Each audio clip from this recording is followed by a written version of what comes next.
Hello, my traumatized babies and mentally ill Barbies. Today I'm talking about Hell Followed With Us by Andrew Joseph White. Just to cut to the chase, it is pretty boring and bland, which is a pretty big disappointment because I was excited about this one from the first moment I heard about it and when I saw this gorgeous cover. It is Resident Evil if we skip the first couple of movies and we're already at the apocalyptic version of the Resident Evil world. We are not dealing with the Umbrella Corp.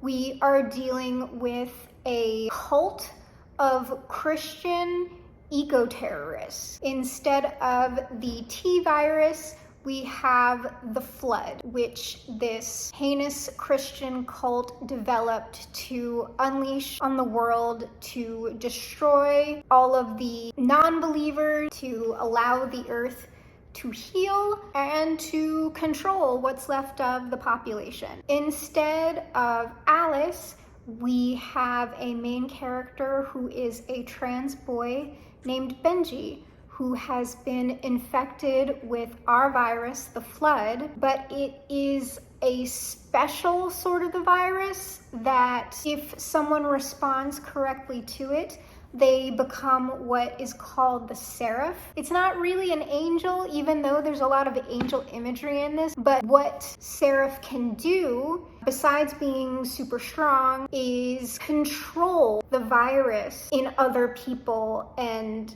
entities. Seraph has been created because with the control of the virus in the remaining population, the cult plans to enact the rest of the judgment and create somehow heaven on earth, I guess, because only the believers will be left. If they can control Seraph, they will be able to do whatever they want. Instead of an Umbrella Corps special ops team, we have a ragtag group of queer teens that are still essentially serving the same purpose. They are their own sort of terrorist.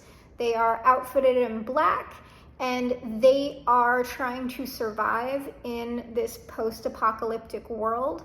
And they do so by killing members of the cult, and they cut off their ears as evidence that they have killed these people, and they bring them to another group of survivors that has the monopoly, at least in this area, of like food, clothing, medicine, water, and they are holding it hostage so that they can make this group of queer teens do all of the dirty work in trying to clear the cult out and make some parts of the city inhabitable again. Benji, the main character, is contending with escaping from the cult, dealing with the fact that he's trans, because obviously this Christian cult is not going to support that, surviving in the world, contending with the fact that he's turning into a monster, and navigating friendships, relationships, discovering found family. All of that sounds like it should be pretty interesting. I don't know how, but it is the most boring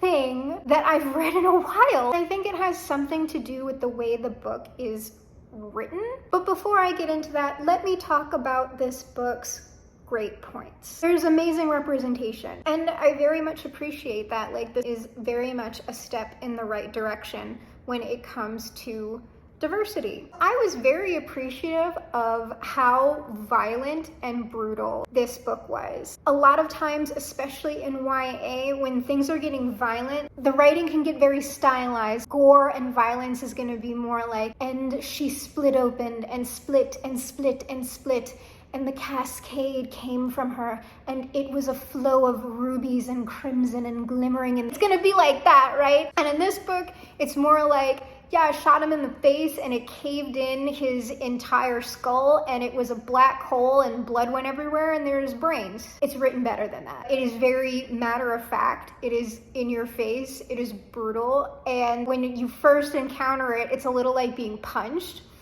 in the face, which is awesome. The level of violence and the way it's described remains pretty consistent throughout. So after the first few times you encounter it, it ceases to be a source of interest. I also appreciate all of the gore and body horror. I love a monster book.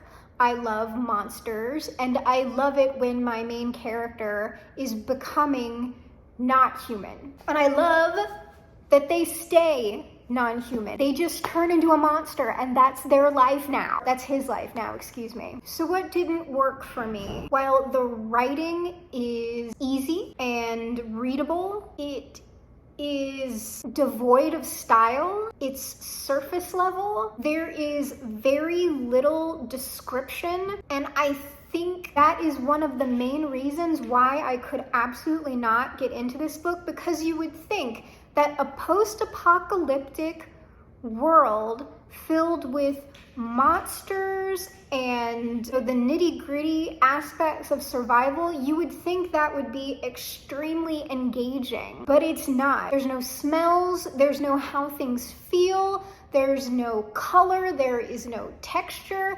It's like someone drew a picture of the world with crayon on cardboard, duct taped it to the back wall, and we're watching like a little play. The most description that we're going to get is when we have violence going on or gore, which is why those instances also tend to stand out. They're very, very vivid on top of something that's exceptionally bland. The same thing goes with the emotion. You would think after everything that I've described that this would be an intensely emotional book to read. And it's not. We don't spend a lot of time with many of the characters. If there is a bonding moment, it is all very superficial. It is the writing style, it is the speed, and it is the fact that this world is not very fleshed out. They just sort of feel all two-dimensional. That includes our main character. Because the writing is so sparse, without being poignant or incisive, we're only barely skimming the surface of this character's emotions. We are not experiencing any particular character's pain or emotional state in a big way. The world is not a very tactile place,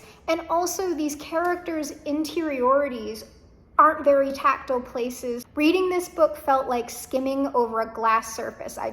My brain just slid right off of the prose. And by the end of the book, for the main confrontation, I was so bored. If I didn't know that I had maybe like 12 pages left, I would have tossed it. It wasn't until I got to the end that I realized how Resident Evil this was. There's like this final confrontation that is essentially Resident Evil 2, and it's just done in this kind of goofy way, and I was just like, While this book has lots of fangs and claws and blood and gore and guns and brutality, it lacks teeth. The moment where I should have been absolutely heartbroken or upset or terrified or angry, I wasn't feeling anything. If you would like to read something that is quick, something that is relatively dark, especially for YA, if you would like to read very, very diverse representation, if you really want more trans main characters in your life, if you think you would enjoy reading an anime version of Resident Evil, I would say, despite me not enjoying it, there's a very real chance that you could. But like I always say, these are only my opinions. If anything that I have discussed in this review has piqued your interest, please go out and buy Hell Followed With Us. Please support trans characters, trans authors, because even though I thought this book was very boring, marginalized people also deserve to fail upward. If we can allow Sarah J. Maas and Leigh Bardugo to do what they do, Andrew Joseph White can too.